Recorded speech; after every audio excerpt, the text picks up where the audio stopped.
Dominant Protector. Credit to the author. 1261-71. Glenn or Raul. Ang mga pangalan po na nandito ay galing sa mga name generator.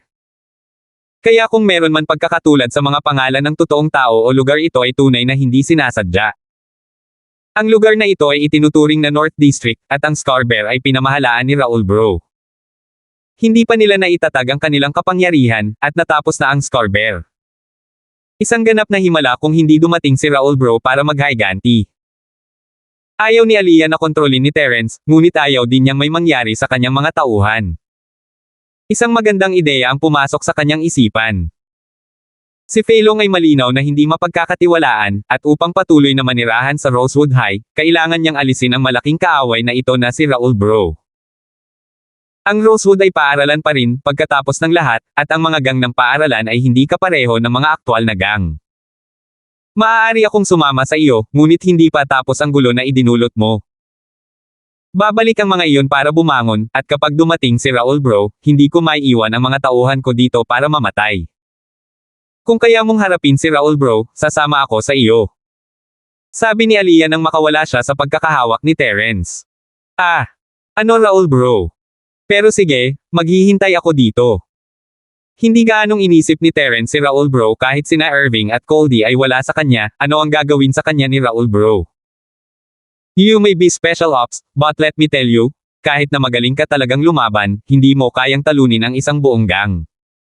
May mga baril sila.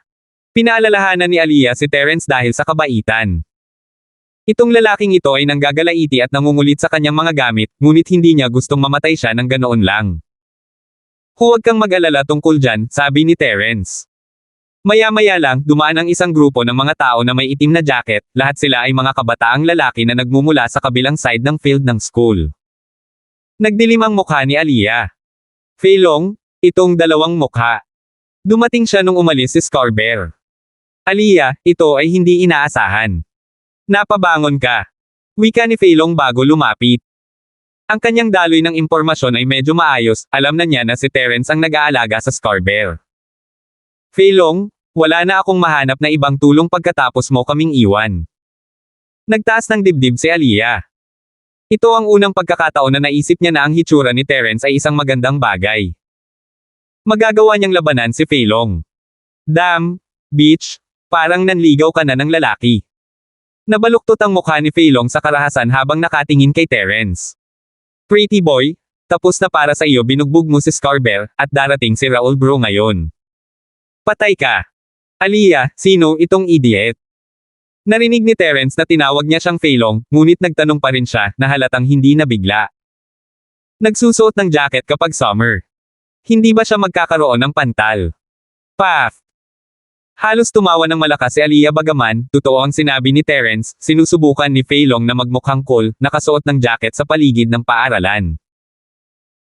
Hindi niya ito masyadong inisip noon, ngunit pagkatapos ng pagtataksil sa kanya, naramdaman ni Aliyah na ang taong ito ay palaging sinusubukang magmukhang cool na parang nasa isang drama. F-sick. Aliyah sis, si Long Bro. Sabi ng isang alapers ni Aliyah. Hindi na kailangang matuwa ng labis, magandang bata. Darating na si Raul Bro. Patay ka. Feilong ayaw nang makipag-usap pa kay Terence. Narinig niya kung gaano siya kalakas, at alam niyang hindi niya ito kayang tanggapin. Pinili niya ang ruta ng pasensya sa halip dahil patay na si Terence. Plano ko pa rin siyang hintayin. Sabi ni Terence habang nakatingin kay Feilong. Ang tanga na ito ay nasa listahan na niya. May gusto siya kay Aliyah, diba? Mabuti, hahayaan niya siyang maging unique. Hindi naman siya mabuting tao noon pa man. Pumikit ang mga labi ni Feilong sa isang mapanuksong ngiti. Hindi man lang alam ni Terence kung ano ang pinagdadaanan niya. Si Raul Bro ay may dalang baril. Kahit malakas siya, wala siyang magawa sa baril. Terence honey, nakakainis ang lalaking iyon. Halatang mukha ng masamang tao ang mukha niya. Pwede mo ba siyang pakawalin? Tinuro siya ni Trixie. Oh, sasabihin ko kay Raul Bro na tanggalin siya mamaya. Tumango si Terence. Napaawang ang labi ni Aliyah. Siguradong cold-blooded itong babaeng kasama ni Terence. Pagbibigay ng kill command ng ganun lang.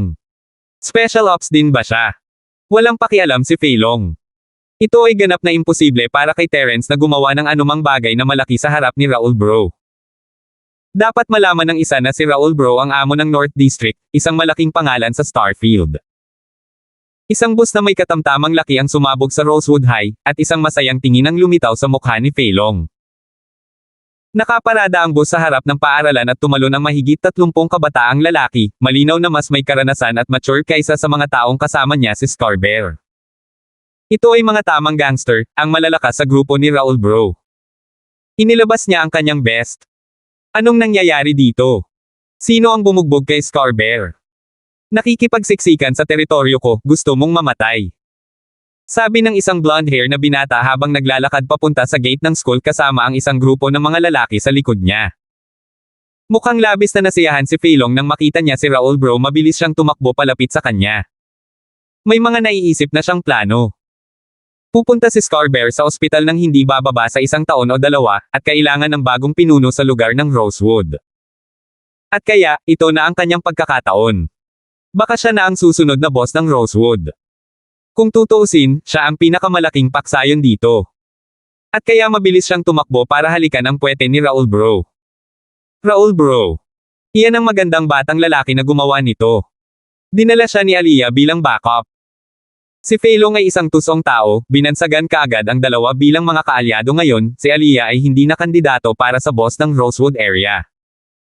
Malapit na siyang maging laruan niya. Ibinigay niya siya sa Scarbear kanina dahil walang choice si Fei Long, pero ngayon tapos na ang Scarbear, at pagkakataon na niya na umakyat. Alam ni Fei Long kung paano ang babaeng ito, kung tutuusin.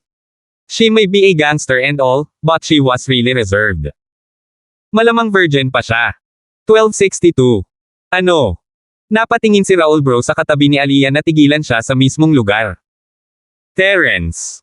Bakit si Terence? Gusto niyang mamatay. Gusto na niyang mamatay. Mas gugustuhin niyang mamatay kaysa pumunta dito kung alam niyang si Terence iyon. Kaya niyang ibigay ang buong North District na ito, lalo na ang Rosewood area. Si Raul Bro, natural, ay kapatid ni Rowan, si Raul. At parang namumula ang mukha niya. Alam na alam niya kung ano ang nangyari kay June Sawyer, pati na rin kay Mason. Lahat sila ay nawasak ng Diyos, Terence. At ang Diyos na si Terence ay namumuhay pa rin ng mapayapa sa kanyang mga araw na parang walang nangyari. Kahit na pababa ng bundok ang mentor ni Mason, hindi pa rin inakala ni Raul na may pag-asa pa. Ito ay Diyos, Terence. Matatalo niya ang mentor na iyon. You goddamn piece of shit asterisk T. Matinding asar si Raul. Nagpadala siya ng sampal sa mukha ni Fei Long.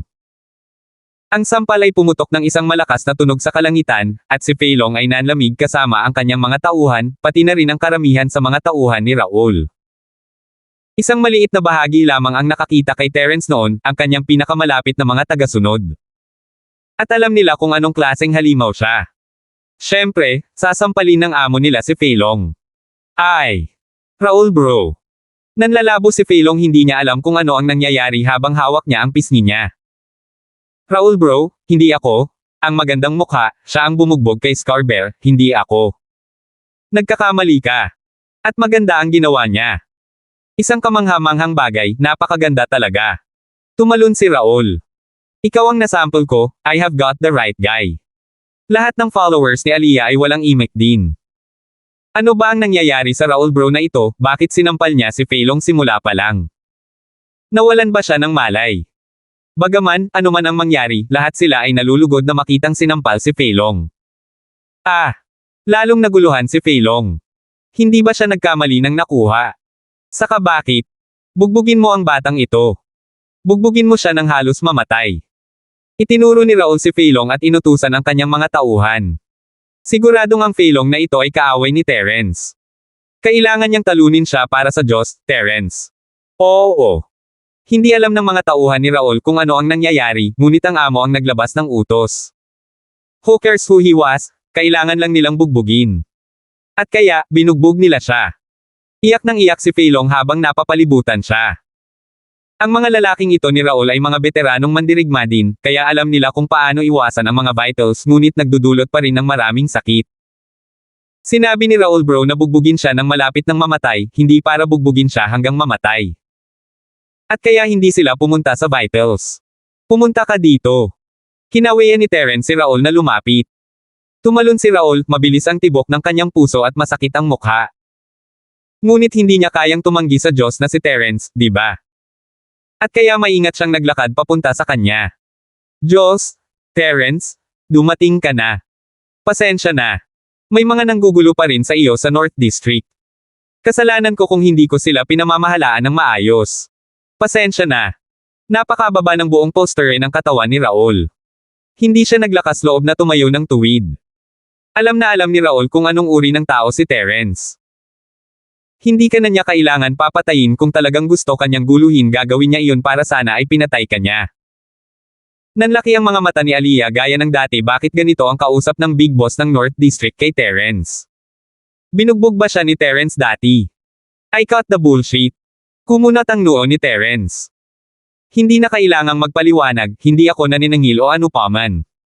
Dahil nandito ka, mayroon akong magagawa para sa akin. Diyos, Terence, sabihin mo na. Gagawin ko ito sa abot ng aking makakaya. Ito ay isang garantiya. Agad na tinapik ni Rowan ang kanyang dibdib ngayong kailangan siya ni Terence na gawin ang isang bagay. Ito ay isang magandang pagkakataon upang ayusin ang kanyang relasyon sa kanya. Kung hindi niya kinuha ang pagkakataon, tulala siya. Failong o kung ano paman, pilayin mo lang siya ng konti. Hindi na kailangang patayin. Itinuro ni Terence ang grupong bumubugbog sa lalaki. Ang Rowan ay isang gangster lamang, at ang pagpatay sa mga tao sa liwanag ng araw ay magdudulot ng gulo. Ayaw siyang ipadala ni Terence sa kulungan o ano paman. Oo. Mabilis na tumango si Raul, lumingon sa kanyang mga tauhan. Pakinggan mo iyan. Inutusan ka ng Diyos Terence na pilayin ang failong na iyon. Kunin ang kanyang pandiya. Tumugon ang mga tagasunod, at ang sumunod ay ang pagsigaw ni Failong. Muling kumikibot ang bibig ni Aliyah, walang awa si Terence.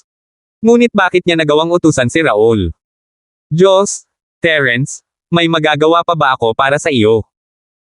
Natarante si Raul, ang pagpilayan kay Failong ay isang bagay na kayang gawin mismo ni Terence, tulad ng ginawa niya sa Scarbear. Oo, isa pang bagay. Hinawakan muli ni Terence ang kwelyo ni Aliyah, dinala siya sa kanyang harapan. Kilala mo ba siya? Ako, Aliyah, Rosewood High, ang boss ng ikatlong paksayon.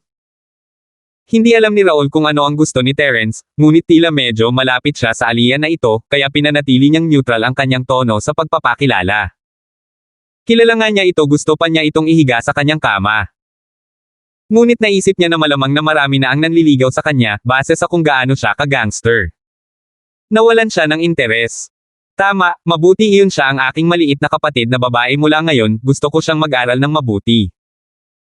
Subaybayan mo siya, at kung siya ay lumabas na nagdudulot muli ng gulo sa gang, tawagan mo ako kaagad. Utos ni Terence. Walang problema. Tunay ngang gamaan ang loob ni Raul, buti na lang, hindi man lang niya ginalaw ang babae, o baka naging eunuch na siya. Pinunasan niya ang ilang pawis, hindi pinansin ang nakakabaliw na titig na ibinabato sa kanya ni Aliyah. Walang problema, ipaubaya mo ito sa akin. Ang aking network ng impormasyon ay ang pinakamahusay dito sa North District na ito, kaya huwag kang mag-alala, Diyos Terence, sisiguraduhin kong nag-aaral siya araw-araw. Kung hindi, pananagutan ko ito. Tunay na nasiyahan si Raul, isa itong malaking bahagi ng magandang balita. Siya ay pinarangalan na gumawa ng mga gawain para kay Terence. Nag-aalala lang siya kung paano siya lalapit kay Terence, at ngayon ay narito na. Maaari niyang isuot ang pangalan ni Terence sa kanyang leeg na parang aso, at hindi nagagawa ng masama si Terence sa kanya. At ngayon ay ligtas na si House Gold. Gusto talaga niyang sabihin sa matandang si Teofisto ang magandang balitang ito. Ang lalaki ay palaging nag-aalala araw-araw, na trauma, at nag-iisip kung kailan biglang susulpot si Terence at sisirain ang bahay Gold. 1263. Ikaw ang boss ng North District, kaya bakit ka umaarte na parang aso? Tiningnan ni Aliyah ang nakakadiri na tingin sa mukha ni Raul. Medyo hinangaan pa nga niya ito, nakikita kung paano siya naging boss ng buong North District sa murang edad, pero hindi naman malakas ang lalaki, isa siyang moldite na halik. Mas lalo siyang naasar nang mabalitaan niya na siya na ang may tungkuling bantayan siya. Hindi niya maiwasang tumahol sa kanya. Nandito pa rin si Terence, kaya walang gagawin si Raul sa kanya. Kung sinabi niya iyon noon, masisiraan na siya ng bait, ngunit ngayon ay wala nang pakialam si Raul. Nakangiti itong lumingon sa kanya. Miss Aliyah, please don't blame me. Medyo maliit lang ako, kaya mahirap para sa akin. Ikaw ang kagalang-galang na kapatid ng Diyos Terence, ngunit kailangan ko pa ring makinig sa utos ng Diyos Terence, tama ba? Kung hindi, mahihirapan ako. Labis na inis ang pakiramdam ni Aliyah nang makita ang gawin na iyon. Walang pag-asa ang taong ito. Gawin mo ang gusto mo. Bully ka. Hinawakan ni Aliyah ang braso ni Terence at kinagat ito. Hindi ito inaasahan ni Terence at hindi niya ipinagtatanggol ang kanyang sarili. Natural na itinali niya ang kanyang braso palayo at natapon ng 3 talampakan ang layo na may solidong paglapag sa lupa. Dahil nabigo siya sa kagat, lalo siyang nadismaya. Gusto mong bugbugin. Tumingin si Terence sa kanya.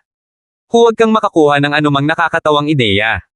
Pinapapatay namin ang iyong buhok ngayon. Nakita din ng mga alipores ni Aliyah kung ano ang sitwasyon. Ang laro ng mga trono ni Rosewood ay ganap ng nabago. Si Feilong ay baldado, at malamang na mawawala sa Rosewood. Pilit ding hinayla si Aliyah para mag-aral ng kuya na lumabas ng wala sa oras. Ang punto ay, napakalakas ng kapatid na ito. Hindi lang iyon, mayroon pa siyang malaking boss ng North District na si Raul na tumango at yumuko sa kanya. Kaya ngayon ang lahat ng kapangyarihan ay kabilang sa pangalawang pinakamalakas na paksayon. Nakuha ng pangalawang amo ang lahat ng benepisyo. Ngunit alam ng mga aliping ito na hindi na nila masusundan si Aliyah kahit na gusto nila, hindi sila papayagan ni Terence. Guguluhin niya sila. Inilabas si Aliyah, tumango si Terence kay Raul at umalis kasama si Trixie. Si Raul naman ay puno ng paggalang habang nakayuko at pinaalis siya. Diyos, Terence, maging ligtas ka. Tumigil ka sa paghalik sa aking puwet at tandaan mo ang sinabi ko. Patagang paalala ni Terence. Pero, kung may nang-aapi sa kanya, ikaw ang may pananagutan. Hindi mangyayari iyon. Mabilis na sabi ni Raul. Si Miss Aliyah ay kapatid ng Diyos na si Terence, ibig sabihin siya ang aming malaking miss. Big Miss Aliyah, paprotektahan ka ng matandang lingkod na ito. Paf! Halos humagalpak ng tawa si Aliyah. Ngunit isang pakiramdam ng katuparan at tagumpay ang pumuno sa kanyang ulo. Dati, pangarap niyang mapunta sa madilim na bahagi ng lipunan at masakop ang lahat ng amo, ngayon niya lang nalaman na panaginip lang pala iyon. Ang mga babae ay hindi maaaring pumunta sa malayo bilang isang gang boss. Ngunit ngayon natanggap niya ang kasiyahang nasa posisyon ng mananakop na iyon. Sa pagtingin sa kung paano yumuko ang Raul na iyon kay Terence, napagtanto niya na ang kanyang hiling ay natupad sa ibang paraan. Nagtataka siya kung kailan darating ang amo ni Starfield Coldy na yuyuko sa kanya. Ano ang ikinatutuwa mo? Isa pang katangahang ideya. Tandaan mo, mag-aral ka ng mabuti simula bukas. Magpapadala ako ng isang tao na susubok sa iyo paminsan-minsan, at kapag nabigo ka, sasampalin kita ng 100 beses. Nagbabanta si Terence na may masamang tingin. Para kay Aliyah, si Terence ay hindi nagtitimpi. Bata pa siya sa paningin niya, at talagang tinuring niya itong parang kapatid na babae ngayon. Ito ay wala lang. Pagsubok na sabi ni Aliyah. Kung gayon, kung susundan ko si Coldy, hindi mo ako makokontrol, di ba? Pwede mong subukan. Kung maglakas loob siyang kunin ka, susunugin ko ang buong floating cloud bar niya. Kumunat ang noo ni Terence, diretsong nagsalita. Oh! Hindi man lang nabigo si Aliyah. Medyo nasasabik talaga siya. Si Terence ay hindi rin natatakot kay Coldy. Parang ang lakas talaga ng kapitan ng kapatid niya. May magandang kinabukasan siya kung susundin niya ito. Pero parang hindi naman siya gangster.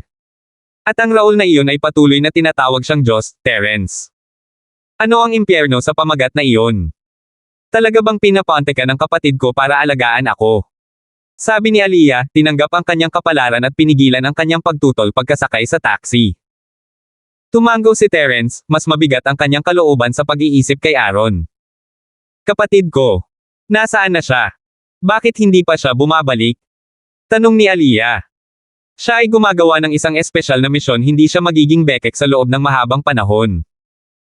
Sinabi sa akin ng iyong kapatid na malapit na ang iyong mga pagsusulit, at gusto niyang pumunta ako upang matiyak na mag-aaral ka. Sabi ni Terence. Nako.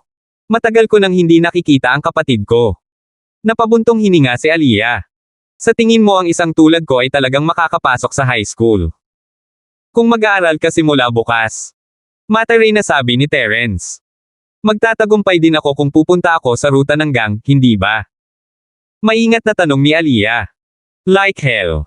Nakita mo ba ang Raul na iyon? Kaya ko siyang patayin na parang langgam. Napabuntong hininga si Terence. Sa edad ni Aliyah, siya ay nasa isang talagang rebelde ang pinakamatinding yugto. Ang ganitong uri ng bata ay ang pinaka-prone sa kiligin at karahasan. Sa kanilang mga mata, ang boss ng mga gang ay ang pinakamalaking makapangyarihang tao, at malamang na naisip din iyon ni Aliyah. Kailangan niyang sabihin sa kanya na ito ay isang maling pananaw, na ang mga taong tulad ni Raul ay walang hinaharap, at maging si Coldy ay walang hinaharap. Kung gayon, ano ang gagawin mo? Tanong ni Aliyah. Dati akong kasamahan ng kapatid mo. Ngayon, estudyante na ako. Walang itinago si Terence, alam niya pa rin. Estudyante. Napakurap si Aliyah, nalilito. Ikaw ay isang mag-aaral. Oo, Starfield's first school. Bumalik ako para mag-aral. Sabi ni Terence. Bakit ang dami mong tanong? Ayusin mo muna ang sarili mong buhay. Nagpout si Aliyah, lumalaban pa rin sa marahas na estilo ng edukasyon ni Terence, ngunit wala siyang magawa. Ano ang laban niya sa kanya? Ang taong inaakala niyang napakalakas ay dinidilaan ang kanyang bota, at walang paraan na makakalaban ni Aliyah si Terence. Hindi man lang inisip ni Terence ang pagiging masama sa isang babae. He was completely treating her like a kid. Ito ang punto. Wala siyang paraan para lapitan ang paglaban. Kahit gamitin siya, hindi uobra ang kagandahan. Malamang na masampal siya kapag sinubukan niya ang alinman sa mga iyon sa kanya. 1264. May barbershop sa harap, driver, huminto ka dyan, please. Itinuro ni Terence ang isang tindahan na medyo malayo bago bumaling kay Aliyah. Nandito na tayo, oras na para magpakulay ng buhok mo. Ayoko. This place is too low-end. Umiling si Aliyah. Low-end. Namamatay lang tayo, bakit high-end o low-end? Kumunat ang noo ni Terence, hindi masaya sa marangyang ginamit ni Aliyah sa buhay niya. Ngunit sa pag-iisip sa kita ni Aaron, hindi dapat magkaroon ng problema sa pera si Aliyah. Ang mga low-end na tina ay maaaring magdulot ng cancer. Nagpout si Aliyah. Ganun ba? Lumingon si Terence kay Trixie. Oo, totoo iyan. Pero ayos lang kung isa o dalawang beses lang. Tumango si Trixie. Kung talagang may mga problema, okay lang. Pupunta tayo sa high-end. Nagpa siya si Terence. Mister, pumunta tayo sa isang high-end na salon. Sige. Tumango ang driver. Alam ng mga taong tulad niya ang lahat tungkol sa mga lokasyon sa Starfield, maging KTV man o salon. Hindi nagtagal, nakarating sila sa isang beauty salon, very high-end judged from just the amount of high-level cars there. Hindi pangkaraniwan sa mga tao ang lumalabas mula sa mga taxi dito, kaya napahinto ng kaunti ang security nang makita nilang lumabas si Terence at ang kanyang kumpanya. Ngunit ang seguridad dito ay may klase at mahigpit na sinanay. Hindi sila magtatangi, at nagpapanatili pa rin ng magalang na tono habang pinapasok nila si Terence. Sir, magpapagupit po ba kayo? Lumapit ang isang staff na nakangiti. Oo, nagpapakulay siya ng buhok. Inilipat ni Terence si Aliyah sa harap ng waiter. Gawin itong itim. Nakita mo sir, may appointment ka ba? Maingat na tanong ng staff, sa pag-aakalang ang babaeng ito ay malamang na nagpakulay ng buhok sa likod ng kanyang pamilya at nahuli. Hindi. Kailangan ba natin ng appointment? Napakurap si Terence. Kung wala kang appointment, kailangan mong maghintay sa pila, may ilang mga customer pa rin sa harap mo. Sabi ng staff. Nakikita ko. Tumango si Terence at itinaas ang kanyang ulo, pinalaki ang lugar. Ang hindi niya inaasahan ay bahagi rin ito ng negosyo ng Pablo Industries. May logo ng kumpanya sa gitna ng lobby ng salon. Tila siguradong maraming negosyo ang Pablo Industries, hindi nakakagulat na maraming tao ang nagnanais nito. Ngunit dahil negosyo ito ng Pablo Industries, walang dahilan para magpigil. Isinasantibi ang katotohanan na siya ay talagang isang malaking shareholder ng kumpanya, kahit na sa relasyon ni Terence at Pablo, kasama ang kanyang relasyon sa Miss, walang dahilan para magpigil. Naglabas siya ng Diamond membership card. May member card ako.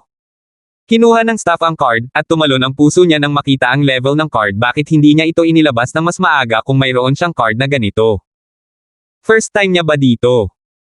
Sir, Diamond VIP po kayo, hindi na po kailangang pumila, pwede po kayong pumasok sa VIP section sa itaas na palapag. Napanatili ng staff ang kanyang magalang na mukha. Pero may customer na sa Diamond VIP room, ayos lang ba ang normal na VIP room? Ang Pablo Industries ay nagbigay ng napakaliit na bilang ng mga Diamond Card, at iyon ay palaging ilang malalaking pangalan na may koneksyon sa kumpanya. Bilang isang kumpanya sa ilalim ng Pablo Industries, ang paghahanda ng isang silid ng diamante ay sapat na. Ilang Diamond VIP ang makikilala mo pa rin. Ngunit ngayon ay isang hindi inaasahang insidente, may dumating na VIP para subukan ang ilang hairstyle, kaya isang normal na VIP room lang ang magagamit ni Terence sa ngayon. Hindi naman nila basta-basta masisipa ang Diamond VIP, di ba? Napakataas din ng kanyang katayuan. Sige, sigurado. Walang pakialam si Terence, ayaw lang niyang maghintay at magpaayos ng buhok ni Aliyah. Parehong nasa itaas na palapag ang VIP room at ang Diamond VIP room. Ang Diamond VIP room ay isang kwartong mag-isa, habang ang VIP room ay isang napakalaking kwarto. Ang dalawa ay may katulad na serbisyo ng mga tauhan, ngunit sa magkaibang kapaligiran. Sinabi ni Aliyah na gusto niyang pumunta sa isang mas magandang salon, ngunit hindi siya kailanman pumunta sa isang lugar na napakataas ng klase noon. Palagi siyang pumupunta sa mga mid-end. Ito ang unang pagkakataon dito, at hinahangaan niya kung gaano karangyan ang lahat. Ngunit, habang siya ay tumitingin sa paligid, nakita niya ang isang taong lubos niyang hinahangaan at iginagalang. Nakaupo si Cody sa sulok ng isang VIP room, malamang na may hinihintay o may ginagawa dito. Nakita siya ni Aliyah, at nakita siya ni Terence. Ang pagiging narito ni Cody ay hindi misteryo kay Terence. Si Cody ay isang malaking boss ng gangster world sa Starfield, at ang pagkakaroon ng Diamond VIP card ay makatwiran. Sa kanyang mga koneksyon kay Irving ngayon, syempre, makakarating siya sa mga negosyo ng Pablo Industries. Sinong maglalakas loob na magsabi ng kahit ano sa kanya? Malamang may gagawin siya dito. Nahulaan na ni Terence si Cody ay pumunta rito sa isang pakay. Nandito si Zaire na nagsusubok ng mga hairstyle, at talagang gusto siya ni Kibing, kaya ipinadala si Cody upang sundan siya, tinitingnan kung nagpaplano siyang bumalik upang gamutin ang kanyang karamdaman. At kaya kinailangang lumapit si Cody at buntot siya. Oh, hindi ba ito si Cody bro? Lumingon si Terence, isang mapanuksong ngiti sa kanyang mukha. Kailan mo babayaran ang utang mo sa akin? Pinunasan ni Cody ang kanyang lalamunan, ang kanyang mukha ay agad na namutla. Wala talaga siyang magawa laban sa day na ito. Hindi niya magawang magalit sa kanya. Hindi niya magawang sigawan siya. Si Houseo ay isang halimbawa na walang gustong sundan. Kung hindi ka mag-aral, magiging katulad ka nitong tanga na si Cody, na may utang sa buong paligid. Tingnan mo kung gaano kalungkot ang buhay niya ngayon. Kailangan niyang mag-squat sa isang sulok kahit sa VIP room. Tinuro ni Terence si Cody at ipinaliwanag ito kay Aliyah. Ha! Hindi akalain ni Aliyah na totoo pala lahat ang sinabi ni Terence kanina. Itong si Cody ay parang punching bag sa harap ni Terence, nakangiti lang ng mapait kahit na ganito ang ukit sa kanya ni Terence. Ang kanyang imahe. Ang imahe niya ng kapangyarihan at katayuan, gumuho lahat. Bakit naging duwag ang Cody na ito? Wala na bang may lakas ng loob? Bakit ka nandito? Dahil narito si Terence, kailangan niyang tugunan ito. Ito ay sa kanya at sa negosyo, pagkatapos ng lahat, at hindi siya maaaring basta-basta hayaan si Cody na gumalaw dito ng may kahinahinalang ganito. 12:65. May hinihintay ako. Agad na natigilan si Cody nang makita niyang muli nitong inilagay ang kamay sa kanyang bulsa. Gagawa na naman ba siya ng karayom? Hindi niya gustong maging katulad ng kanyang kapatid, ang lalaki ay may mga butas sa kanya, at maging ang isang taong kasing lakas ni Yawang ay naging buhay na antena. Hindi siya nang ahas na gumawa ng gulo sa harap ni Terence. Naghihintay. Para kanino?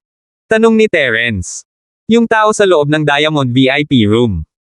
Naguguluhan si Cody, ngunit wala siyang nagawa kundi sumagot ng totoo. O sige, maghintay ka pa. Dahil may hinihintay lang siya, nawalan ng interes si Terence. Hanggat wala siya dito para manggulo. Binitawan niya ito at naghanap ng staff, sinabi sa kanya na gusto ni Aliyah na magpakulay ng buhok pabalik ng itim. At iyon lang ang ginawa nila, nilagyan ng dye ang ayaw sa ulo ni Aliyah. Miss, sa iyong balat, talagang bagay ito para sa isang dilaw na kulay. Kung gagawin itong itim ay hindi ka gaanong kapansin-pansin. Iminumungkahi ko ang isang asul-itim na kombinasyon. Ito ay magiging maganda sa ilalim ng araw. Sabi ng hairdresser kay Aliyah. Walang kwenta ang gusto ko. Hindi ako papayagan ng tagapag-alaga na iyon. Naguguluhan si Aliyah at ayaw niyang tawaging kapatid si Terence, at naninirahan sa guardian sa ngayon. Natuwa ang tagapag-ayos ng buhok sa kanyang mga salita, ngunit umiling at nagpatuloy sa pagkamatay. Ang cute ng kapatid mong ito. Sabi ni Trixie habang nakaupo sa tabi ni Terence, na medyo malayo sa Coldy. Umupo si Coldy doon na parang nakaupo sa mga spike, hindi siya komportable. Nagpa siyang bumaba at hintayin si Zyrene sa sasakyan. Ang pagiging nasa iisang kwarto ni Terence ay nagpaalala sa kanya ng nangyari sa kanyang kapatid at kay Yao Wang. Ito ay masyadong mapanganib. Ayos lang siya, bata pa lang. Hindi ko akalain na ang isang mahusay na anti-example tulad ni Coldy ay nandito na naghihintay sa akin para sa libreng lecture kay Aliyah. Ngumiti si Terence. Hindi ba ako ang katulad niya? Sabi ni Trixie, naaalala ang kanyang dating sarili. Iba ang sitwasyon mo. May problema sa katawan mo na nagresulta sa pag-unlad ng matinding pag-uugali. Ngunit nakasandal lang siya at hinahangaan ang mga marahas na uri ng bagay na iyon. Pagkatapos niyang makita ang mga bagay na iyon kung ano talaga ang mga ito, magbabago siya. Sabi ni Terence. Sana nga. Tapos sa tingin mo papasok siya ng high school, tanong ni Shuai Shoa. Okay lang kung hindi, basta't sinubukan niya. Papuntahin ko pa rin siya sa Starfield pagdating ng panahon. Ngumiti si Terence. Pina-pressure ko lang siya. Maganda ang pressure. Nag-improve ka lang kapag may pressure. Tumango si Trixie. Medyo malaki ang pressure mo ngayon, tama ba? Oh. Paano? Napakurap si Terence. Kasi you're trying to find a way to cure me. Actually, you don't have to feel pressure at all. Life and death is just a part of life. I don't want to leave you, but I've thought things through. It's fine. I'm already really happy. Sabi ni Trixie. No need to think that much, may solusyon na. Hindi nagtagal si Terence sa paksa. Una dahil ayaw niyang malungkot siya, at pangalawa dahil wala pa siyang plano. Katatapos lang ni Aliyah, at kahit hindi halata na itim na ang buhok niya, ang paglalaban nito ng ilang beses ay magiging tunay na itim na kulay. Masaya ka ngayon. Tumingin si Aliyah sa salamin, hindi nasisiyahan sa inosenteng tingin niya ngayon. Inayos na rin ang kanyang hairstyle, at ngayon ay hanggang balikat na ang buhok ng estudyanteng iyon. Hindi ito tumugma sa kanyang pampites. Sa wakas, mukhang estudyante ka na lang. Mamili tayo ng damit. Hinawakan siya ni Terence at nagsimulang maglakad. Tigilan mo nga ako. Kaya kung maglakad mag-isa. Nahihiya si Aliyah na inakay na parang sisiw, parang bata talaga ang trato sa kanya ng taong ito. 16 na siya noon. Hindi pa umaalis si Coldy, nang bumaba si Terence, nakaparada pa rin ang kanyang sasakyan sa parking lot. Hindi siya pinansin ni Terence at dinala si Aliyah sa isang taxi papunta sa isang tindahan ng damit. Hindi sila nagpunta sa kahit saan na mahal, ngunit naglibot sa ilang mga tindahan upang makakuha ng ilang mga normal na damit para sa isang mag-aaral. Hiniling niya kay Trixie na direktang si Aliyah sa dressing room at pilitin itong magpalit. Ang Aliyah na lumabas sa dressing room ay hindi na isang gangster na babae, siya ay isang cute na kapatid na babae mula sa katabi, ang kanyang mga mata ay malinaw at ang kanyang mukha ay malinaw, mas natural. Isa pa, hindi na kasing laki ng dati ang dibdib niya. Mas katulad niyan. Tumango si Terence, natutuwa. Ngayon, mukha kang estudyante. Itaas mo ulit ang dibdib mo ng ganyan, at puputulan ko sila. Pinandilatan ni Aliyah si Terence, ang kanyang mukha ay pula. Gusto niyang kagatin hanggang mamatay ang bastard na ito. Pupunta tayo ngayon sa bookshop at kukuha ng mga practice book. Mas mabuting pag-aralan mo itong maigi mula simula hanggang matapos. Kapag nakabalik ka, susuriin kita sa susunod na linggo. Kapag nagkamali ka ng higit sa 5 tanong, sasampalin kita. Pagbabante ni Terence. Hindi alam ni Aliyah ang sasabihin. Wala man lang siyang foundation, hindi siya nag-aral ng maayos noon, at ngayon gusto ni Terence na gawin niya ang mga practice book na ito. Pinapatay siya nito. Ngunit ang marahas na paraan ni Terence ay naging ganap na walang magawa. Ang malalaking figure sa kanyang isipan tulad ni Coldy at mga boss ng gangster ay wala sa harap ni Terence, mga punching bag lang hindi niya magawang mag-tantrum. Siya ay sumuko ng buo. Ang naghihintay sa kanya kung suwayin siya nito ay malinaw na isang pananampal. At kaya, pumunta sila sa isang bookstore si Aliyah, na parang dinala doon ng isang magulang, ay binilhan ng isang bungkos ng mga materyales sa rebisyon, na talagang umasim ang kanyang mukha. Pero wala siyang lakas ng loob na magsalita. Sa oras na bumalik ang tatlo sa Rosewood, naayos na ang power dynamic ng paaralan. Sa ilalim ng pangkalahatang pamamahala ni Raul, ang numero 2 ng paaralan ay ngayon ang boss ng paaralan, na direkta sa ilalim ng Raul. Natural, si Halbro, na masaya at lahat, ay problemado. Nakuha niya ang pag-aproba ni Raul, ngunit may isang malaking miss sa itaas niya bigla. Aliyah. Hindi niya alam kung paano niya nakilala ang isang Deus Terrence, nang biglaan, isang taong ginawa pang ang utusan si Raul bro tinawag pa niya ang kanyang sarili na utusan ngunit malinaw na hindi ito karaniwang tao. Ang asar sa kanya ang huling bagay na maglakas loob niyang gawin. Sina Scarber at Feilong ay nagwakas alam niya iyon, at ayaw niyang maging ganoon. Boss lang siya sa pangalan, pero talagang naging utusan siya habang naghihintay sa gate ng school. Pero buti na lang, bukod sa kailangan niya maging utusan nitong malaking miss, kanya ang paaralang ito. Ang kanyang kapangyarihan dito ay mas malakas kaysa dati. 1266. Nang makita ang magandang dalaga na bumaba mula sa aksi, hindi talaga siya may ugnay ni Halbro sa Aliyah gangster na nakasanayan na niya. Paano itong si Aliyah, naging ganito ka-cute si Aliyah? She was pretty, yes first time niyang naisip na cute talaga siya. Cute, pero parang may binata na humawak sa kwelyo niya habang naglalakad. Ngunit hindi siya tanga na alala niya ang sinabi ni Raul noon. Ang lalaking ito ay si God Terrence, sigurado. Sa isiping iyon, mabilis siyang lumakad ng may paggalang. Big Miss Aliyah, welcome back to school for your studies. This is God Terrence, right? Hinihintay ka na ng lingkod na ito. Ikaw. Ano? Hindi alam ni Terrence kung saan nanggaling ang kalokohang ito. Sino ka? Ako si Little Black, ang bagong boss ng Rosewood sa ilalim ni Raul bro. Siyempre, sa harap ninyong dalawa, isa lang akong maliit na lingkod. Sinabi sa akin ni Raul bro na dapat kong subaybayan ang pag-aaral ni Big Miss at protektahan siya, kung sakaling may magtangkang mangbuli sa kanya. Huwag kang mag-alala, Diyos, Terrence. Tinapik ni Halbro ang kanyang dibdib na may garantiya. Og. Sige, tumabi ka. Tapos na ang trabaho mo dito. Kinawian ni Terrence ang kanyang kamay, sinasabing umalis na siya. Oo. Tumalima naman si Halbro. Naglakad pabalik sa paaralan si Terrence kasama si Aliyah, naghahanda na tingnan ang kanyang mga silid-aralan nang may narinig na pamilyar na boses. Terrence bro? Trixie sis. Kayo talaga. Masayang sabi ni Lorilyn habang tumatakbo. I thought you look familiar. Ikaw talaga. Bakit kayo nandito, binisita mo ba ako? Lorilyn. Dito ka nag-aaral. Medyo nagulat si Terrence. Hindi niya akalain na mapupunta siya sa ganitong magulong paaralan. Yeah. Tumango lang si Lorilyn nang makita niya ang mukha ni Aliyah. Tinakpan niya ang kanyang bibig habang hindi makapaniwalang nakatingin kay Aliyah sa tabi ni Terrence. Ikaw si Aliyah sis. Napayuko si Aliyah nang tumakbo si Lorilyn.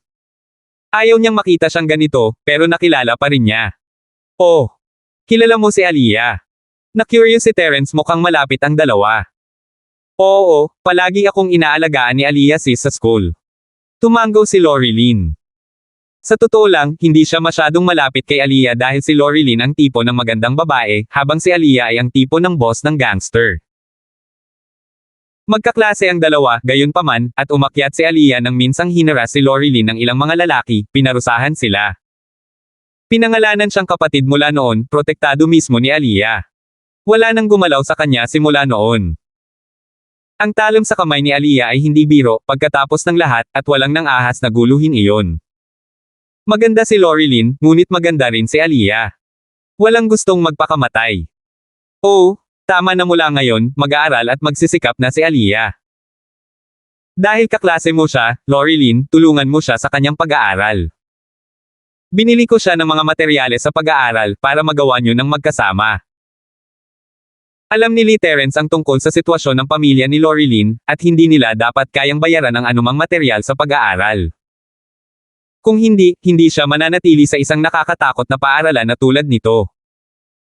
Mabuti rin ito si Lorilyn ay maaaring tumulong sa tuwing hindi naiintindihan ni Aliyah.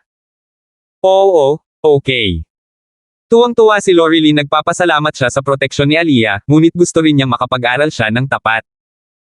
Sa nakikita niya, si Aliyah ay hindi tanga o ano, sa katunayan, siya ay matalino. Kung makapag-aral lang siya ng maayos, hindi siya magkakaroon ng mas masamang grado kaysa sa kanya. Well, I'll be in your care then. Hindi na nag-abalang umarte si Aliyah ngayong nakilala na siya. Malalaman din ni Lorilyn sa malaot madali, at sa tulong niya, maaaring mas mabilis siyang makapag-aral. Si Lorilyn ay numero 1 sa buong paaralan pagkatapos ng lahat. Lorilyn, kamusta ang nanay mo? Tumingin si Trixie kay Lorilyn.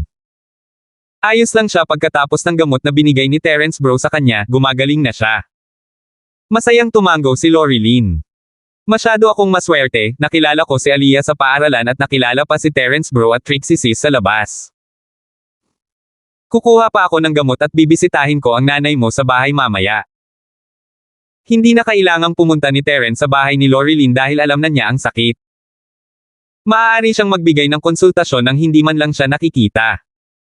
Ngunit na-curious siya tungkol sa Lolo Zo na iyon ang lalaki ay halatang isang mystic late face pic, ano ang ginagawa niya sa isang batang babae na namumulot ng basura. Sinundan ni Terence sina Aliyah at Lorilyn sa kanilang silid-aralan, lahat sila ay medyo natatakot at magalang pagdating kay Terence. Narinig nilang lahat ang tungkol sa malaking balita. Ito ay hindi lihim sa lahat. Si Aliyah ay hindi isang big sis gangster ngayon, ngunit mas natakot sila sa kanya ngayon kaysa dati. Sa isang kapatid na lalaki na ganito kalakas, ang paaralan ay karaniwang tahanan niya ngayon. Maging sina Raul Bro at Hal Bro ay sobrang respeto sa kanya, pati mga normal na estudyante. Nang makitang napakalapit ni Lorilyn kay Terence, ang mga tao sa klase ay nanghihinayang din. Hindi sila naglakas loob na may na si Lorilyn noong pinoprotektahan siya ni Aliyah, ngunit minamaliit pa rin nila ang kanyang uri, nag-aaral buong araw at nagsusumikap. Walang nang-ahas na gawin iyon ngayon. Ito ang klase mo. Bakit ang gulo? Tumingin si Terence sa silid-aralan. May mga estudyante sa labas ng uniforme, ang iba ay naglalaro ng poker at video games, na may mag-asawang naghahalikan at nagyayakapan. Isang pagsimangot ang lumitaw sa mukha ni Terence. Ilang taon na sila, gumagawa ng mga bagay na ganyan. Paano nakapag-aral ng maayos si Lorilyn sa ganitong kapaligiran? Lahat ng klase ay ganito, masanay ka na. Hindi ito masyadong inisip ni Lorilyn.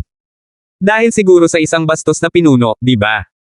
Pinandilatan ni Terence si Aliyah. With a big sis like her managing the class, syempre, mas magiging magulo ang lugar. 1267. Inilabas ni Aliyah ang kanyang dila ngunit hindi ito nang ahas na magsalita. Medyo natakot talaga siya pagdating kay Terence. Lumapit si Terence sa podium sa harap ng klase at tinapik ito, agad na pinatahimik ang magulong silid-aralan. Alam ng lahat ng mga taong ito kung sino ang taong ito. Siya ay isang tao na kahit ang North District Boss ay tinawag ang kanyang sarili na matandang lingkod. Sinong maglalakas loob na tumawid sa kanya? Makinig ka.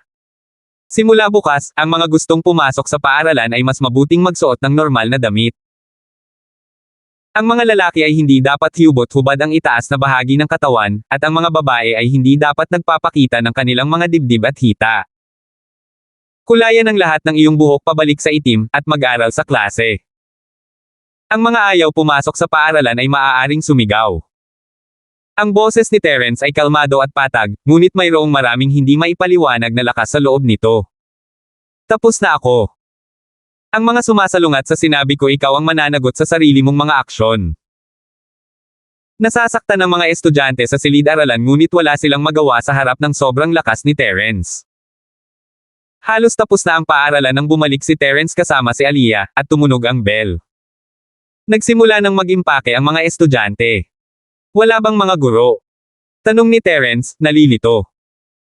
Ang guro ay dumarating sa umaga upang magturo, ngunit sa hapon ito ay bulwagan ng pag-aaral. Sabi ni Lorilyn. Walang gustong mag-aral, kaya kahit dumating ang mga guro, hindi sila nakikinig. Umiling si Terence, walang magawa. Tama si Lorilyn. Ganito na ang buong school, magulo mula itaas hanggang ibaba. Hindi mo ito maaaring baguhin ng magdamag. Ang mga problemang ito ay isang bagay na dapat harapin ng paaralan, at talagang hindi mapakali si Terence na harapin iyon. Inilabas niya sa paaralan sina Aliyah at Trixie. Pagsakay ng taxi, nauna silang umuwi ni Aliyah. Maaaring dumating si Terence para kunin siya kung magdulot din siya ng gulo. Ang lugar na tinitirhan ni Aliyah ay hindi masyadong mataas ang uri at itinuturing na isang normal, tradisyonal na lugar. Tama ang hula ni Terence, hindi dapat magkaroon ng maraming pera si Aliyah. Binigyan siya ni Aaron ng pera, ngunit ito ay matagal na. May sapat ka bang pera? Sabi ni Terence habang nakatingin sa kinaroroonan ni Aliyah. Itinuring itong malinis, at tumango siya. Si Aliyah ay hindi isang taong sumuko sa buhay o anumang bagay, at walang anumang bagay na hindi dapat narito. Ito ay isang biglaang inspection din, kaya hindi dapat magkaroon ng panahon si Aliyah na magtago ng anuman, ngunit sinuri ni Terence ang lahat ng dako ng detalyado. Natatakot siya na may ilang droga o isang bagay na tulad niyan, iyon ang pinakakinatatakutan niya. Si Terence ay napaka-observant, hindi mo may tatago sa kanya ang mga bagay sa iyong apartment. Nagpalipat-lipat siya at pumasok sa tila kwarto ng kapatid niya. Ito ay walang laman, maliban sa isang kama at isang mesa, kasama ang isang aparador. Mabilis niyang natapos ang inspection. Maliban sa ilan sa mga gamit at liham ni Aaron, walang anumang bagay na wala sa lugar. Hindi niya maiwasang mapabuntong hininga habang tinitingnan ang mga larawan ni Aaron. Naalala ni Terence ang mga alaala ng nakaraan, ngunit hindi niya magawang magmukhang malungkot sa harap ni Aliyah. Masama kung may nalaman siya. Lumabas si Terence at pumasok sa silid ni Aliyah, na hindi naisip na pumasok si Terence sa silid ng kanyang kapatid. Akala niya ay may kinukuha ito para sa kanya, ngunit ang katotohanan na lumabas lang siya at pumasok sa kanyang silid ay parang may hinahanap siya, ito ay nagpanik sa kanya. Parang natapakan ang buntot niya, tumakbo siya sa harap ni Terence. Ikaw ano? Anong hinahanap mo? Naninikip ang puso ni Terence habang tinitingnan ang mukha na ginawa ni Aliyah. May tinatago ba talaga siya sa kwarto niya na ayaw niyang makita niya? Nagdroga ba talaga siya? Manatili ka rito at tumayo ka. Umirap si Terence, hindi siya sinagot at sinimulan ang paghahanap. Tinadyakan ni Aliyah ang kanyang paa, wala siyang magawa para pigilan siya. Namula ang mukha niya, pero wala siyang magawa. Isinara niya ang pinto, at least mapipigilan niya si Trixie na makita ang nangyayari. Anong hinahanap mo? Tutulungan kitang hanapin ito. Sabi ni Aliyah habang palapit ng palapit si Terence sa kanyang gamit. Nagpapanik talaga siya. Tumayo ka, hindi mo ba narinig ang sinabi ko? Kumunat ang noo ni Terence. Masyadong mali ang pakiramdam ni Aliyah, ngunit wala siyang magawa, tanging pagpapanik na lamang nang magsimulang lumapit si Terence dito. Bigla niya itong binuhat, at naramdaman ni Aliyah na sa isabog ang puso niya. Nahanap niya. Nahanap niya talaga. Muntik na siyang mamatay sa kahihiyan. Mamamatay na siya. Medyo hindi nakaimik si Terence, sa wakas ay naunawaan na niya kung bakit ganoon na lamang ang panik ni Aliyah. May mini vibrator bullet sa ilalim ng unan niya. Hawak ang vibrator sa kanyang kamay, si Terence ay tahimik na nakatayo doon. Ngunit ngayong natagpuan na niya ito, kasama ang katotohanan na siya ang kanyang tagapag-alaga, dapat niya itong tugunan ng kaunti. Parang hindi na siya bata, sa kabila ng pakikitungo nito sa kanya. 16 na siya noon. Mapait na ngumiti si Terence. Noong siya ay 16, ginawa niya ang parehong mga bagay, palihim na tumitingin sa mga tip at hinahayaang mahuli siya ng matanda. Nakaramdam din siya ng awkward noon. At si Aliyah ay isang gangster, big sis. In the first place, she should have quite some interaction with stuff like that, at malamang nanood ng mga ganyang klase ng pelikula. Bumili lang siya ng vibrator sa halip na mag-uwi ng mga lalaki, ito ay mas magandang kinalabasan. Tila pinahahalagahan pa rin niya ang kanyang katawan, at kung tungkol sa pagpapasaya niya sa sarili gamit ang isang vibrator, walang nakitang mali si Terence dito. Tumikim lang siya.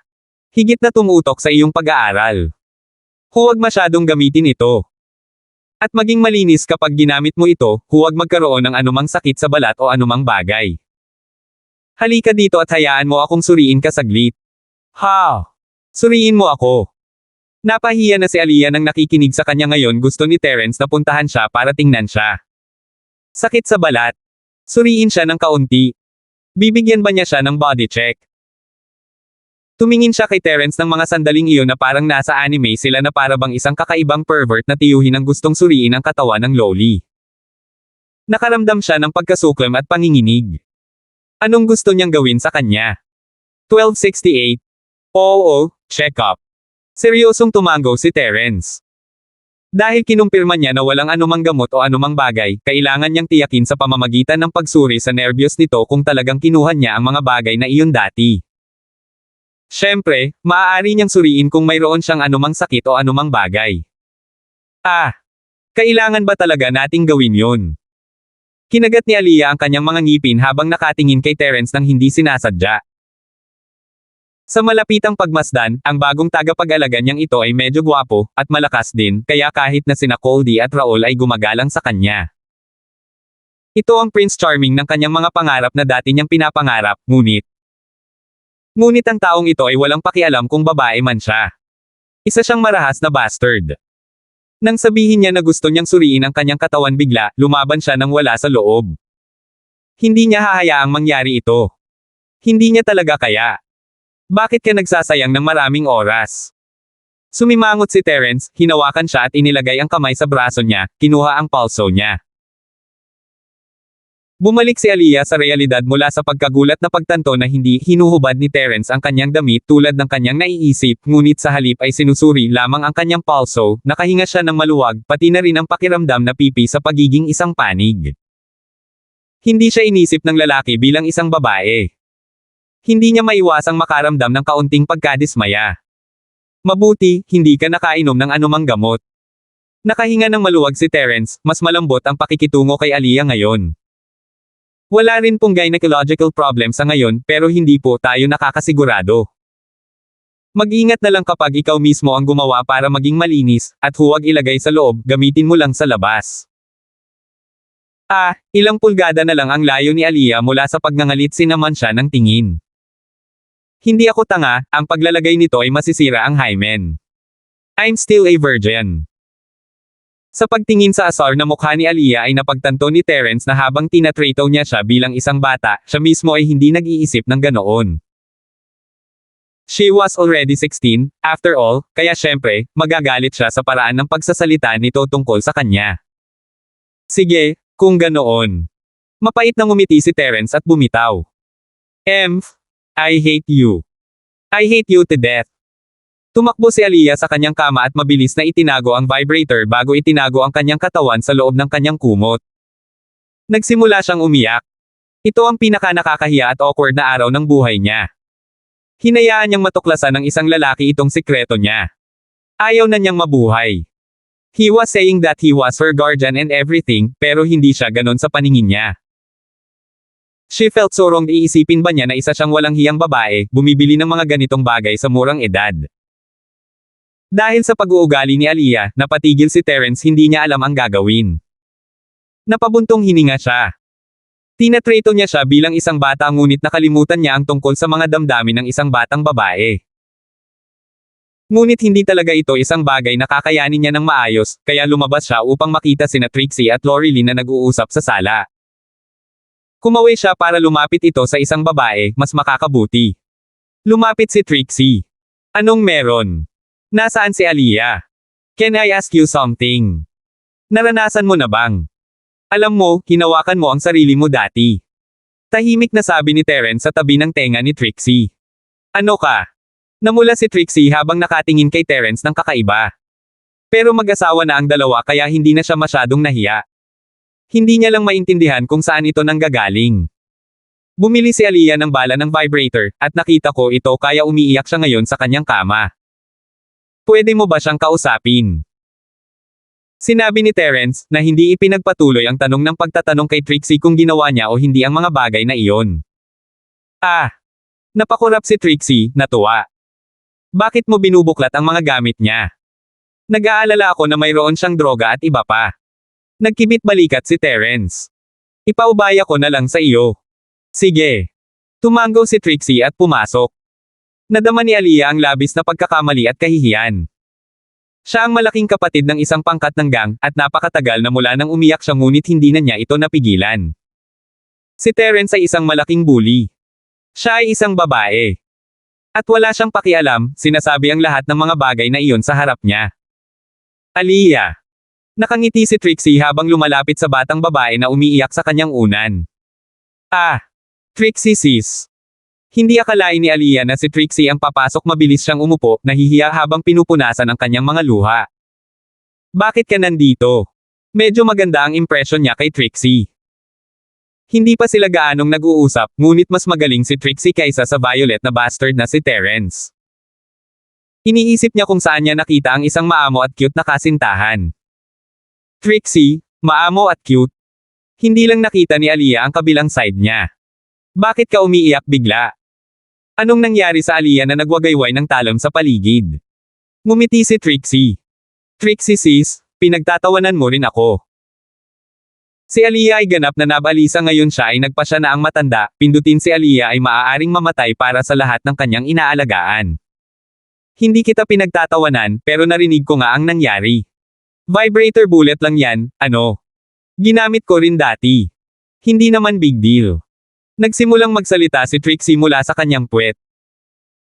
Hindi siya gumamit ng kahit ano at hindi man lang nag-iisip tungkol sa mga bagay-bagay tulad ng pag-ibig noon, hindi nangangahas na magpantasya tungkol sa anumang bagay, lalo na ang pag-masturbate.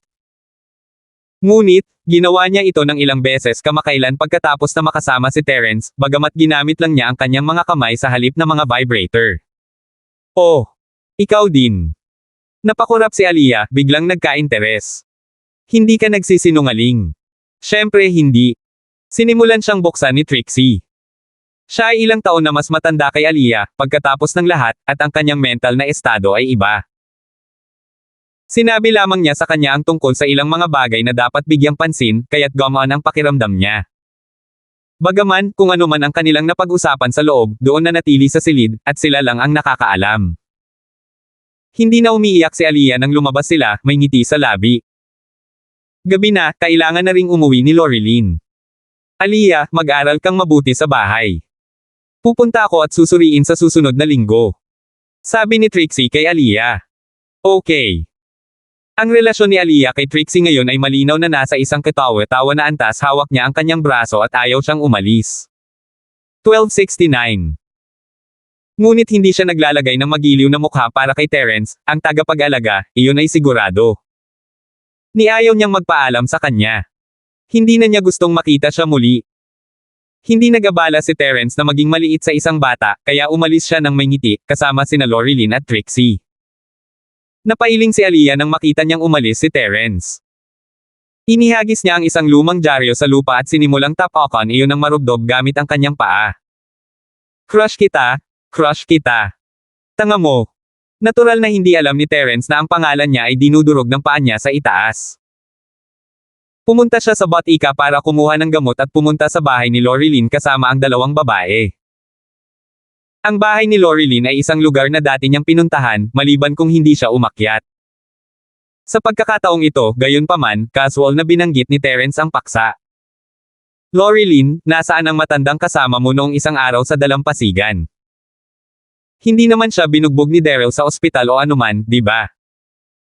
Hindi pwede iyan, sasabihin pa lang ni Loreline na napakalakas ni Lolo Zoe, binugbog niya si Daryl nang umalis si Terence. Ngunit siya ay nag-ambala. Si Lolo Zoe ay nasa hagdanan, hinihimas ang kanyang lalamunan na may ngiti sa kanyang mukha. Loreline, bumalik ka. Ito ay...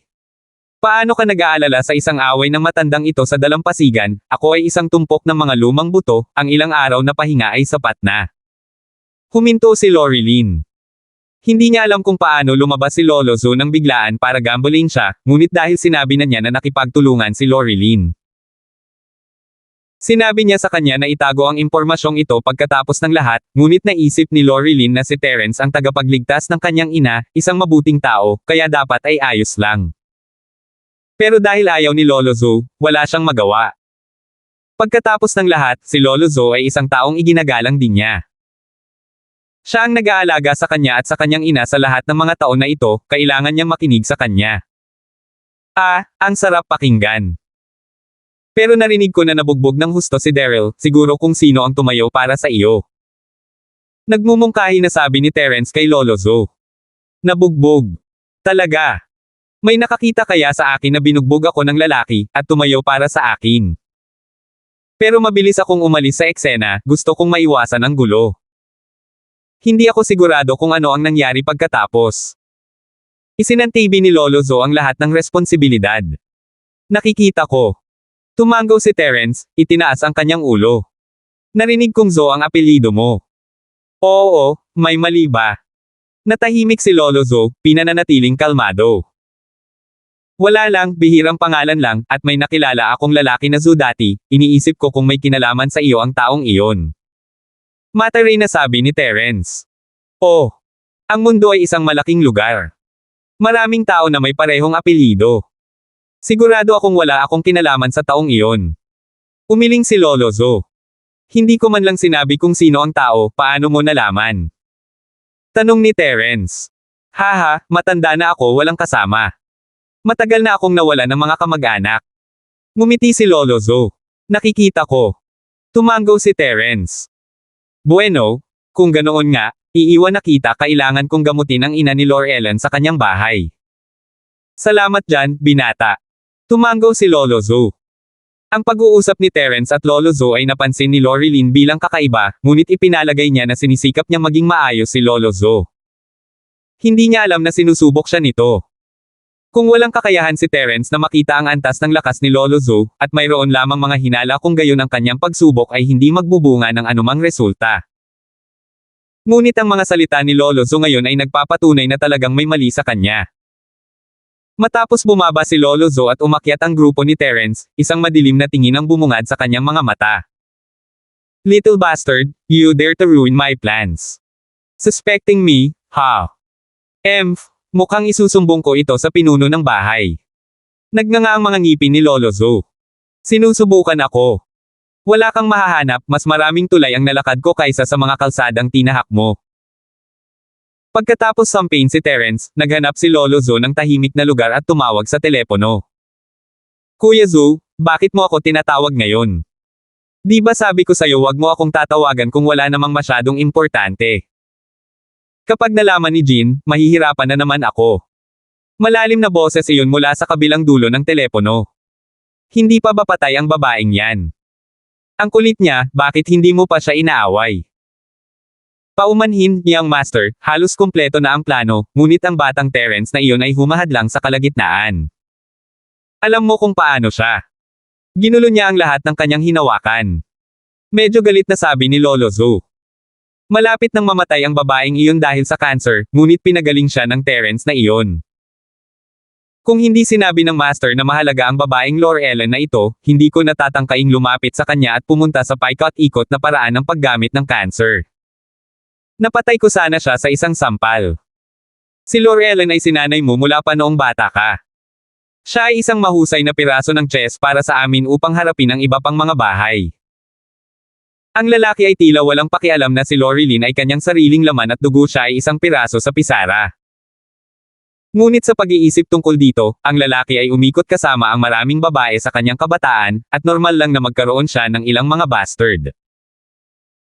Nagkataon lang na ang ina ni Lorilyn ay isang waitress, isang mababang posisyon, ito ang dahilan kung bakit tinatrato niya itong parang basura. Naiintindihan ko, ngunit ang babaeng iyon. Sabi ni Lolo Zo, nababagabag. Ang pakikialam ni Terence ay nagpapahirap sa akin. Terence. Pag-uusapan ko ito sa aking ama, huwag mo na lang siyang pansinin sa ngayon at huwag mong hayaang ilantad ka niya. Utos ng lalaki. Oo, young master. Tumango si Lolo Zo. Si Miss Chen ay mukhang malusog ngayon, mas mabuti kaysa dati. Masasabi ng isa na siya ay isang mataas na uri ng kagandahan noong bata pa, ngunit ang panahon ay hindi naging mabait sa kanya. Pagkatapos ng patuloy na pag-inom ng gamot na ito, gayunpaman, ito ay maliwanag na siya ay nagbabago para sa mas mahusay. Mr. Lin, Miss Feng, dumating ka na. Lalong natuwa si Miss Chen nang makita niya ang kanyang tagapagligtas. 1270. Tita Melay, tawagin mo akong Lil, Terence na gagawin, hindi masyadong maganda si Mr. Linford. Ngumiti si Terence. Nakikita kong gumaling ka ng marami higit pa sa inaasahan kong maging tapat. Maaari tayong magpatuloy sa susunod na paggamot ng ganito kabilis. Hindi na ako magtatagal, Lil, Terence. Ngumisi si Nanay Melay. Salamat sa race ita mo, kung hindi ay hindi ako gumaling ng ganito kabilis. Lorilyn, kumuha ka ng tsaa para sa mga bisita, bakit nakatayo ka dyan at hindi gumagalaw? Oo, Nanay. Lumapit si Lorilyn kina Terence at Trixie kaninang hapon kaya nakalimutan niyang ihain sila ng tsaa. Hindi na kailangan ng gulo. Hindi natin kailangan ng tsaa. Ikinaway ni Terence ang kanyang kamay. Nandito lang ako para tingnan kung kamusta na ang progress ni tita. Natutuwa kaming makita ang resulta, aalis na kami ni Trixie. Ganyan kabilis. Bakit hindi kayo tumuloy para sa hapunan? Mabilis na hiniling ni Nanay Melay na manatili sila nang marinig niyang aalis na si Terence. Sige, sabay na tayong kumain. Tumanggaw si Terence, wala siyang pakialam dahil libre siya ngayong gabi. Hanggat nasa tabi niya si Trixie, iyon ang mahalaga. Ang pag-alala na hanggat pinapanatili niyang masaya si Trixie, hindi tot-utol ang miss, kahit gaano pa siya kalalim ng gabing umuwi. Tunay na masaya si Trixie, naging napakasaya niya matapos makita ang pagiging positibo kay Lorilyn. Mabuti, Lorilyn, at ako ay maghahanda para sa hapunan sa kusina. Little Terence, manatili ka sa sala at nanunood ng TV kasama si Trixie, okay? Natuwa si Tita Melay na pumayag si Terence na manatili sa likod para sa hapunan. Ayos lang. Makakatulong kami, mas mabilis lagi kapag mas maraming kamay. Ngumiti si Terence.